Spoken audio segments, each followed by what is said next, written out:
Hello, my name is Natalie, and I'm a 38-year-old woman. These past few months have been an incredibly challenging period as I found myself having to relearn and reassess many aspects of my life. Much of the difficulty stems from my relationship with my husband, Willie, but thankfully, a compassionate individual stepped in and helped me through some of the darkest moments. Let me introduce you to the people involved in my journey. First, there's my sister, Lori. She's 5 years younger than me and stunningly beautiful. Growing up, we often clashed. Lori was the popular one, the star of her social circles, while I was the classic nerd. She would tease me often, and it always felt as if there was a hint of jealousy driving her actions. Our mother tried to bridge the gap between us, but her efforts yielded little progress. By the time I went off to college, Lori and I barely spoke. Yet, as we entered adulthood, we slowly reconnected. Although our relationship never grew particularly close, I came to accept the connection we had. Then there's Willie, my ex-husband. We met at work, hit it off quickly, and after 4 years of dating, decided to get married. Together, we bought our first home. Since I was the higher earner, the mortgage and house deed were under my name. A couple of years into our marriage, Willie brought up the idea of starting a family. He approached it gently, hoping I'd be open to it.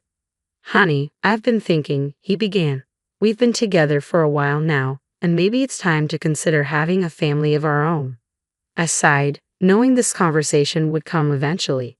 "Willie, you know my reservations," I replied. He nodded. "I understand, but think about it. We're stable, and it could be wonderful to have little versions of us running around." "Yes, but raising children is a massive commitment and responsibility," I said, feeling the weight of the decision.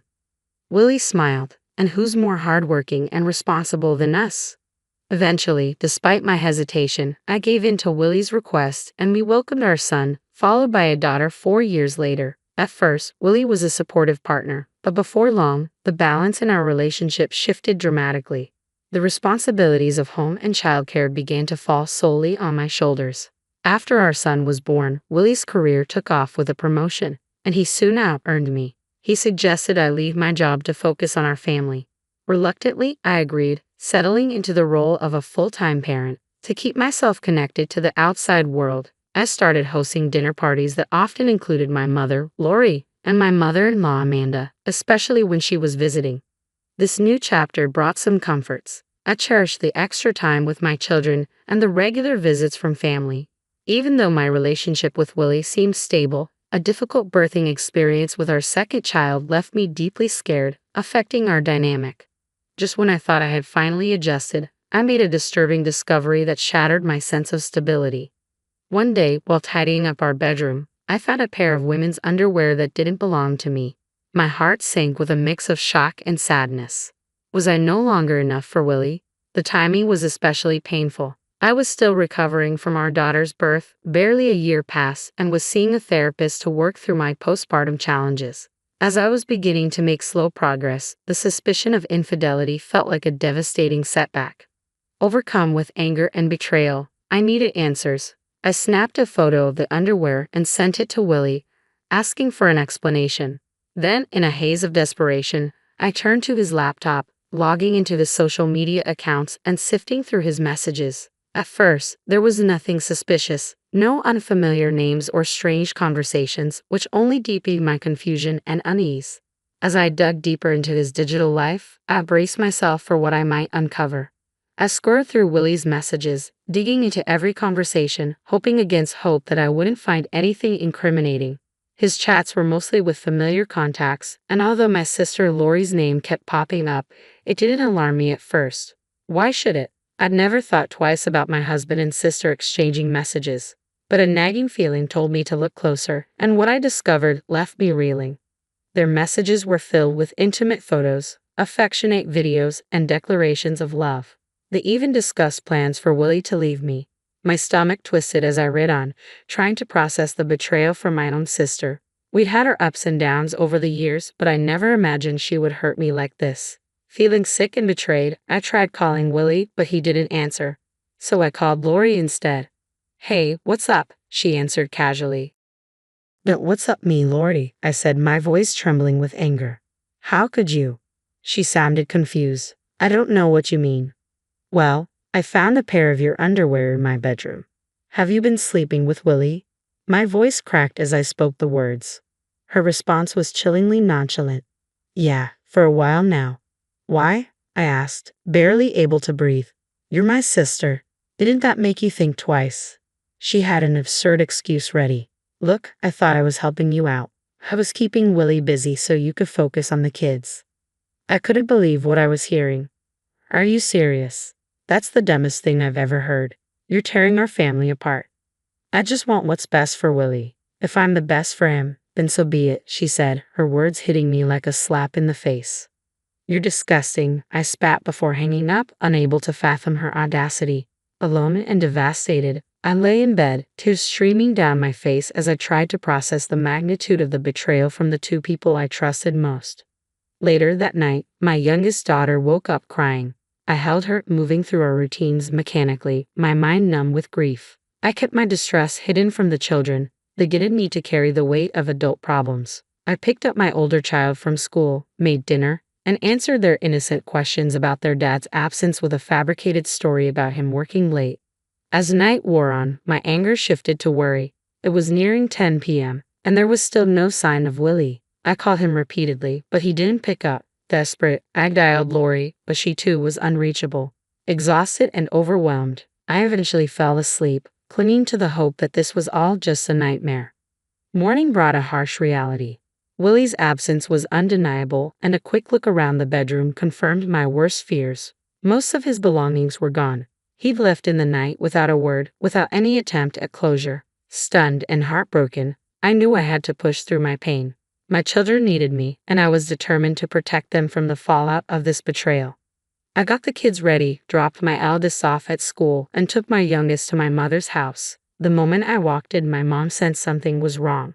My attempt to hold it together was failing, and as the morning dragged on, the thought of raising two children alone began to crush me. Finally, my mom couldn't take the silence anymore.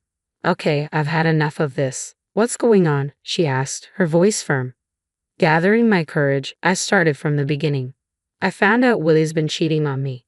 Her face contorted in shock. What? How do you know? I took a deep breath, the words heavy. I found another woman's underwear in our bedroom. As I shared more, emotions I'd kept bottled up started pouring out, marking the beginning of a new, uncertain chapter. When I confronted Willie about it, he didn't respond. He just left. I said. Left? What do you mean? She asked, bewildered. I woke up this morning and all his things were gone. He took everything in the night without a word. The disbelief was still raw. Oh, my poor girl, my mom said, her voice filled with sorrow. It gets worse, I hesitated, bracing myself to share the full extent of the betrayal. I snooped through his things and found out. It's Lori. My mom gasped, shock evident on her face. Your sister? Yes, I whispered, the bitterness of the words making me feel sick. I called her, and she was so casual about it. She said they were in love and thought she was better for him. My mom's face hardened, and she shook her head in disbelief. What has Lori done? I can't believe this. She put a hand on my shoulder. I don't know how you're going to get through this, but I'll be here to help, okay? I nodded, feeling a glimmer of relief in her support. Telling her wasn't as hard as I'd imagined, and the weight of the truth finally shared allowed me a moment of rest. I ended up falling asleep while she took care of my youngest. When I woke, I heard my baby crying and my mom's raised voice in the next room. I rushed out to find her angrily ending a phone call. She turned to me, looking apologetic. I'm sorry for the noise, she said, not elaborating, but I knew she'd been giving Lori a piece of her mind.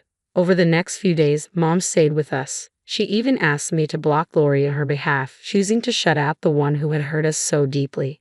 Having my mother's support gave me strength to face the aftermath. One particularly lonely day, friends reached out, concerned by rumors of a quick wedding between Willie and Lori. News had already spread that they'd gotten married just a day after Willie had left. Humiliating as it was to admit what had happened, their responses were comforting. My friends chose to cut ties with both of them, standing by me in solidarity. When I told my mom, I could feel her fury. Normally the calmest person I knew, her anger underscored the gravity of Lori's betrayal. But her support was unwavering, not only emotionally but financially as well. She went above and beyond, helping me line up job interviews to regain my independence. Day-to-day life with the kids was challenging but manageable. The hardest part was hiding my sorrow when they asked about their dad. Each time, I put on a brave face, determined not to let his actions define our lives. About a week after Willie's departure, I received a letter from him. But by then, my heart had hardened. I didn't want his apologies or excuses, especially not after the silence that followed his disappearance. In a moment of anger, I burned the letter, a final gesture of closure. Sometimes, in quieter moments, I wondered what he might have said. Part of me regretted not reading it, wondering if there could have been any explanation that would make sense of the wreckage he'd left behind.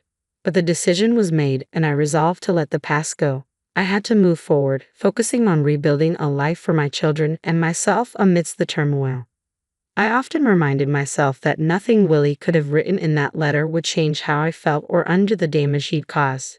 The next day, hoping to lift our spirits, my mom and I took the kids to the fair. Surrounded by the lively atmosphere, we allowed ourselves to relax and laugh, finding a much-needed escape from the recent turmoil.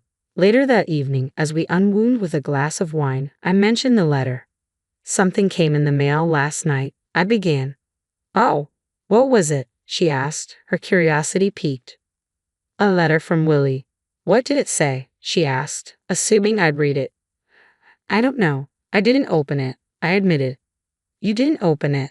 Why not?" "I just didn't want to deal with anything he had to say, so I burned it," I replied, trying to sound casual. Her eyes widened. "Natalie, what if it was something important, like divorce papers?"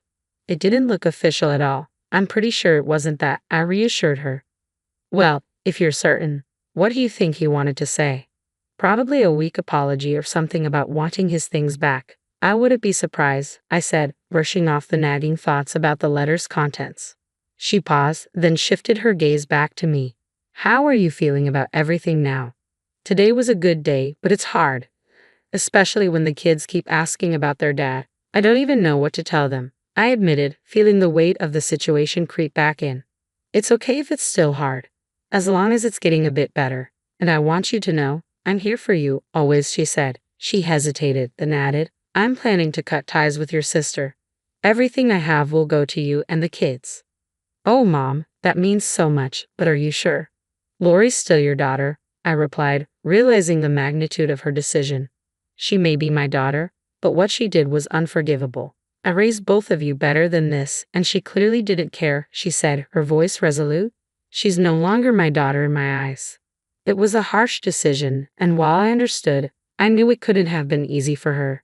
The thought of disowning my own child was unimaginable, and it only deepened my gratitude for my mom's unwavering support. 5 days later, a knock at the door broke the quiet routine we'd settled into. I wasn't expecting anyone, and with my mom at work, visitors were rare. Opening the door cautiously, I saw 2 men in black suits on my porch. "Can I help you?" I asked, peering out. "We're lawyers and we have something for you," one of them replied, handing me an envelope and then a check. My eyes widened as I glanced at it. A check made out to me for $920,000. "There must be some mistake," I stammered. "There's no mistake," they assured me. "Please read the note." Opening the envelope, I found a letter from Amanda, my mother-in-law. She'd come by 5 days earlier but found no one home. When she called Willie, he hinted that he was locked out because I had changed the locks. Sensing something was wrong, Amanda had pressed him until he admitted everything. Appalled by his behavior, she had made arrangements to write me and her grandchildren into her will. In her note, she thanked me for saving her from entrusting her estate to Willie, and she explained that she was terminally ill. She had passed away the day before, ensuring her last wish was fulfilled. Her assets went to me and the children. Tears streamed down my face as I read her words. Amanda's unexpected kindness and unwavering support, even in her final days, was both heartwarming and bittersweet. Her integrity and strength were traits I had admired, and even though Willie resented them, they had been a comfort to me. Not long after Amanda's passing, Willie reached out over the phone. I expected an attempt at reconciliation, but I chose to listen. "What's this all about?" he demanded. "You'll need to be more specific," I replied calmly. "Why weren't you at the house when I asked?" "I sent you a letter with instructions for my mom's visit," he said. "Oh, that was in the letter? I never read it." "I burned it," I admitted. "You burned it. You've ruined everything," he accused. "Mom was supposed to help with her estate, but you've taken everything for yourself." That's hypocritical, Willie. You left us, and now you only care because of the money. Your mother made her decision to protect us. Please don't contact me or the children again, I responded, ending the call firmly. I moved swiftly to legalize our separation. The divorce was straightforward, and I was granted full custody of our children. Willie tried to challenge Amanda's will to claim a portion of the inheritance, but her documents were ironclad, leaving him unsuccessful.